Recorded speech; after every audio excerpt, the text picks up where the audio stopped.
Halo brother and sister, welcome to my YouTube channel. Nah, di video kali ini saya dengan rekan kelompok saya akan memaparkan desain skripsi kami. Nah, kalian jangan lupa di like, komen, dan subscribe, dan jangan lupa ditonton sampai habis. Oke, masuk. Siap.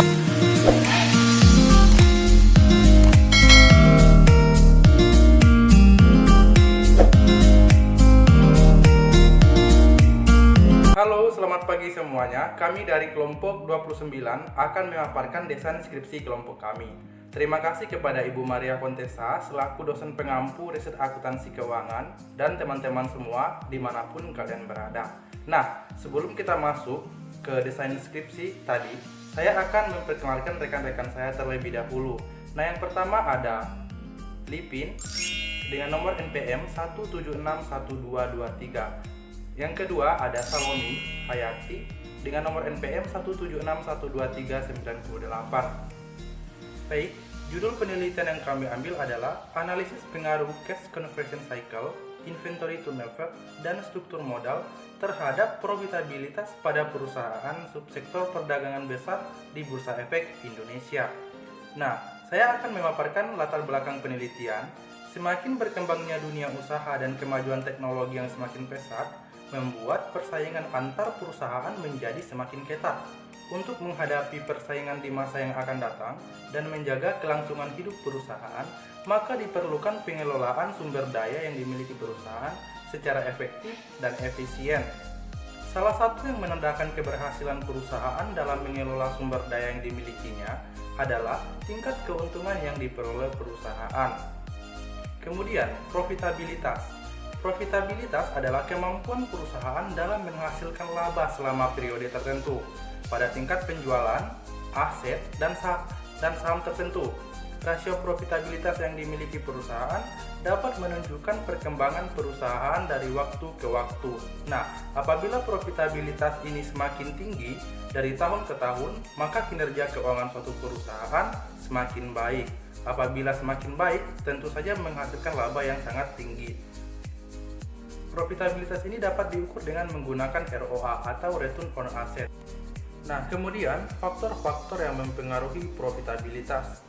Yang pertama, ada Cash Conversion Cycle. Untuk mencapai laba yang maksimal, maka perusahaan harus dapat mengelola kas secara tepat.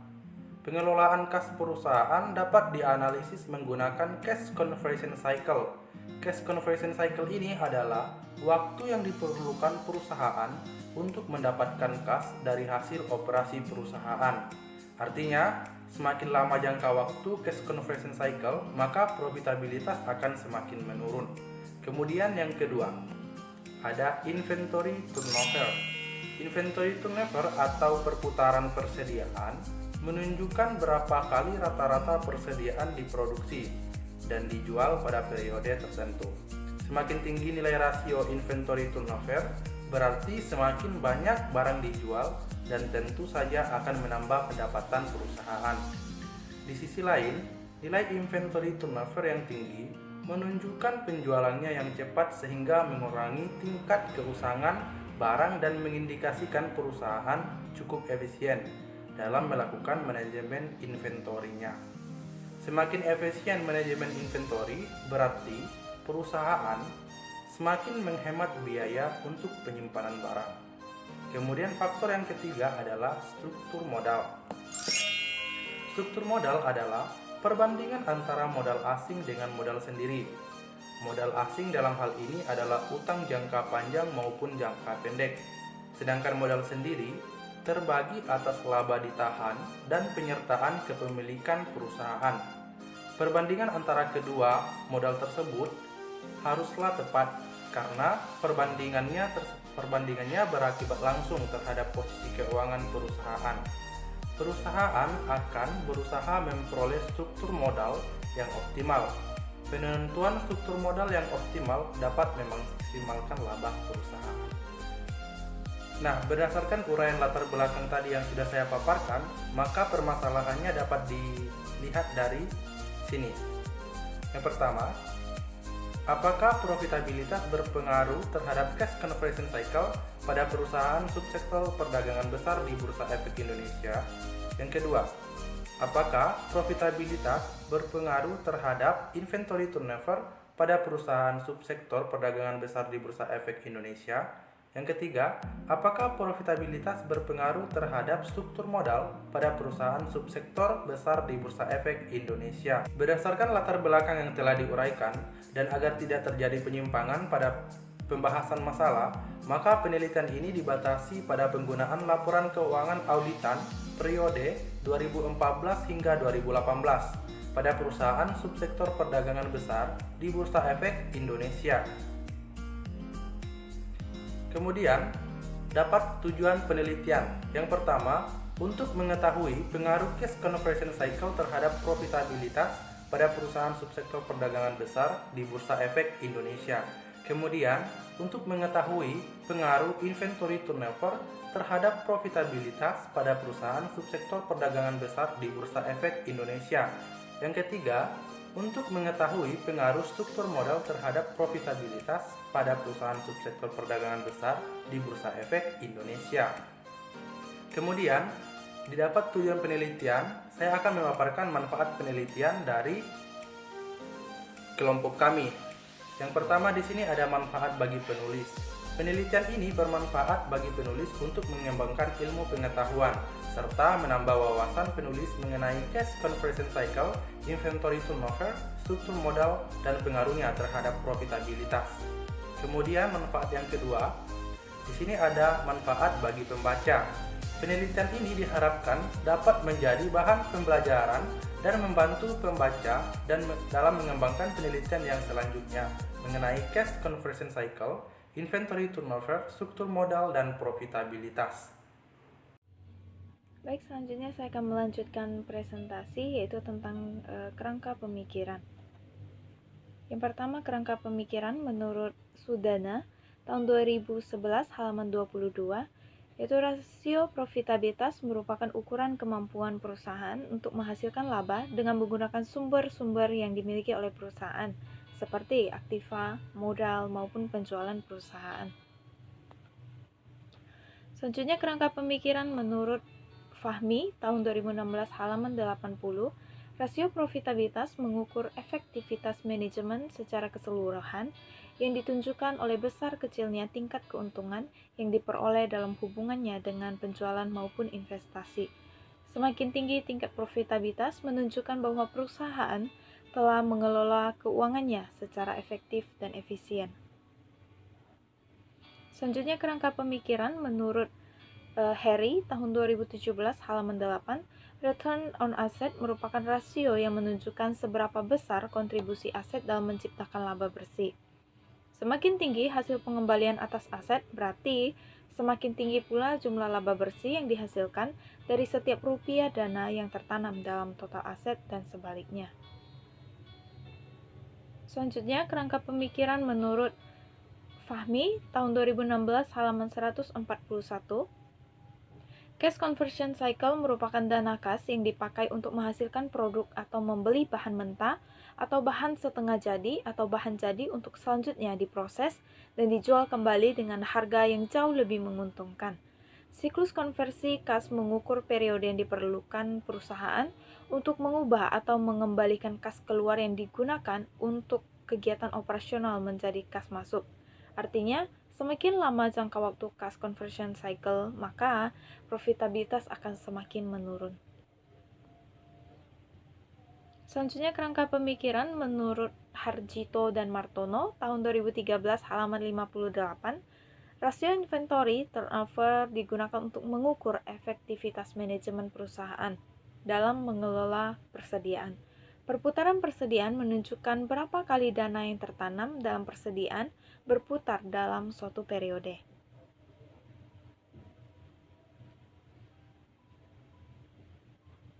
Selanjutnya, kerangka pemikiran menurut Harjito dan Martono tahun 2013 halaman 256, yaitu struktur modal adalah perbandingan atau imbangan pendanaan jangka panjang perusahaan yang ditunjukkan oleh perbandingan hutang jangka panjang terhadap modal sendiri.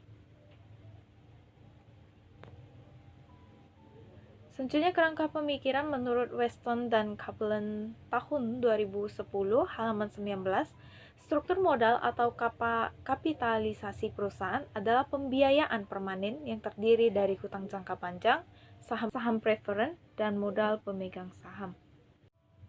Selanjutnya kita akan masuk ke dalam kerangka konseptual.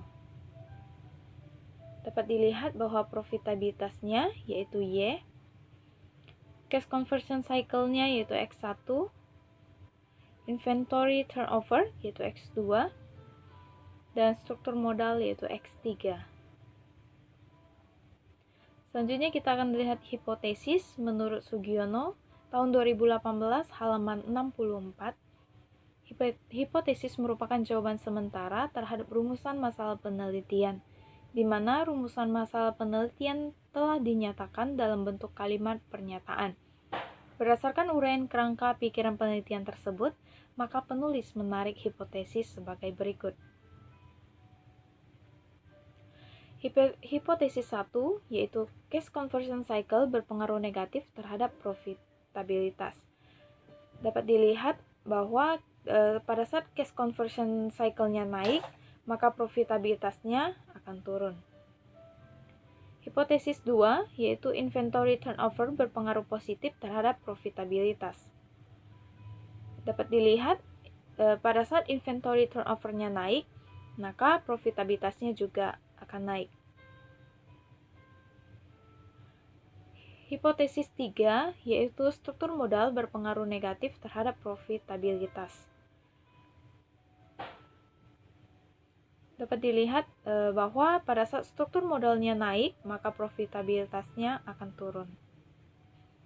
Baik, selanjutnya kita masuk ke dalam metode penelitian. Yang pertama, bentuk penelitian. Penelitian ini menggunakan bentuk penelitian hubungan kausal menurut Sugiono tahun 2018 halaman 37. Hubungan kausal adalah hubungan yang bersifat sebab akibat. Jadi di sini ada variabel independen atau variabel yang mempengaruhi dan dependen atau dipengaruhi. Yang kedua, definisi operasional variabel dan pengukuran. Yang A, variabel independen. Menurut Sugiono tahun 2018 halaman 39, variabel terikat merupakan variabel yang dipengaruhi atau yang menjadi akibat karena adanya variabel bebas. Variabel terikat dalam penelitian ini yaitu profitabilitas yang diukur dengan return on asset atau ROA. Menurut Harmono tahun 2018 halaman 110, return on asset dapat dihitung dengan rumus laba bersih setelah pajak dibagi dengan total aset. Yang B, variable dependent. Menurut Sugiono tahun 2018 halaman 39, variabel bebas adalah variabel yang mempengaruhi atau yang menjadi sebab perubahannya atau timbulnya variabel dependent atau terikat. Variabel bebas pada penelitian ini adalah cash conversion cycle merupakan sebuah metrik yang menunjukkan waktu yang diperlukan perusahaan untuk mendapatkan kas dari hasil operasi perusahaan. Menurut Margareta tahun 2011 halaman 30, cash conversion cycle dapat dihitung dengan rumus baik berikut, yaitu receivable dibagi sales dibagi lagi 365 hari, ditambah inventory dibagi cost goods sales dibagi 365, dikurang account payable dibagi cost goods sales dibagi lagi 365.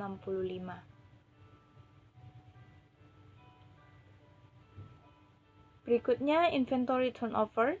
Inventory turnover digunakan untuk mengukur likuiditas dari persediaan. Menurut Harjito dan Martono tahun 2013 halaman 58, inventory turnover dapat dihitung dengan rumus sebagai berikut. ITO sama dengan harga pokok penjualan dibagi rata-rata persediaan. Struktur modal. Struktur modal diukur dengan debt to equity ratio atau DER.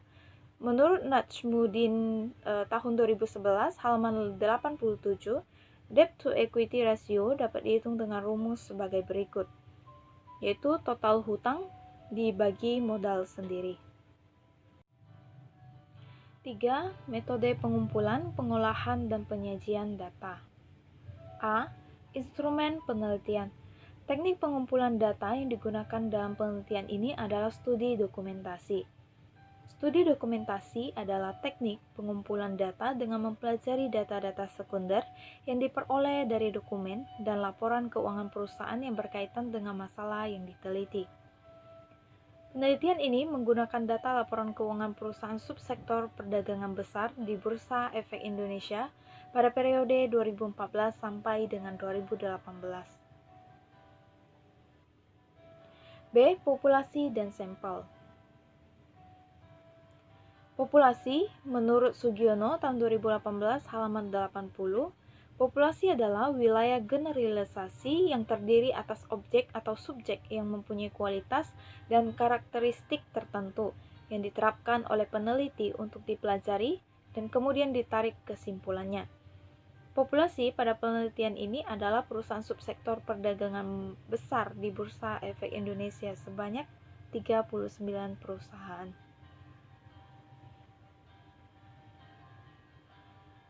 Berikutnya sampel. Sampel menurut Sugiono tahun 2018 halaman 81, sampel adalah bagian dari jumlah dan karakteristik yang dimiliki oleh populasi tersebut. Teknik pengambilan sampel dalam penelitian ini menggunakan teknik purposive sampling. Adapun kriteria pengambilan sampel yang digunakan dalam penelitian ini adalah perusahaan subsektor perdagangan besar yang telah IPO sebelum tahun 2013. Tidak di delisting, dan perusahaan yang bergerak sesuai bidang usahanya yaitu subsektor perdagangan besar. Berdasarkan kriteria tersebut maka diperoleh sampel sebanyak 24 perusahaan. Teknik analisis data. Teknik analisis data yang digunakan dalam penelitian ini adalah teknik analisis data kuantitatif. Teknik analisis dilakukan dengan langkah-langkah sebagai berikut.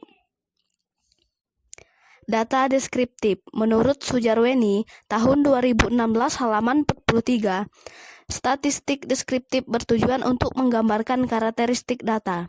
Analisis statistik deskriptif, penelitian ini mencangkup nilai minimum, maksimum, mean, dan standar deviasi. Uji asumsi klasik. Yang pertama, uji normalitas. Menurut Ghazali tahun 2016 halaman 154, uji normalitas bertujuan untuk menguji apakah dalam model regresi, variabel pengganggu atau residual memiliki distribusi normal. Jika nilai signifikansi lebih besar dari 0,05, maka dapat disimpulkan bahwa residual menyebar normal, dan jika nilai signifikansi lebih kecil dari 0,05, maka dapat disimpulkan bahwa residual menyebar tidak normal. Yang kedua, uji multikolinearitas. Menurut Ghazali tahun 2016 halaman 103, uji multikolinearitas bertujuan untuk menguji apakah model regresi ditemukan adanya korelasi antara variabel bebas atau independen. Cara untuk mengetahui ada atau tidaknya gejala multikolinearitas adalah dengan melihat nilai variance inflation factor atau VIP dan tolerance. Apabila nilai VIP kurang dari 10 dan tolerance lebih dari 0,1, maka dinyatakan tidak terjadi multikolinearitas. Yang ketiga, uji heteroskedastis. Menurut Ghazali tahun 2016 halaman 134, uji heteroskedastisitas bertujuan menguji apakah dalam model regresi terjadi ketidaksamaan varians dari residual satu pengamatan ke pengamatan yang lain. Uji heteroskedastisitas dilakukan dengan cara meregresikan nilai absolut residual dengan variabel-variabel independen.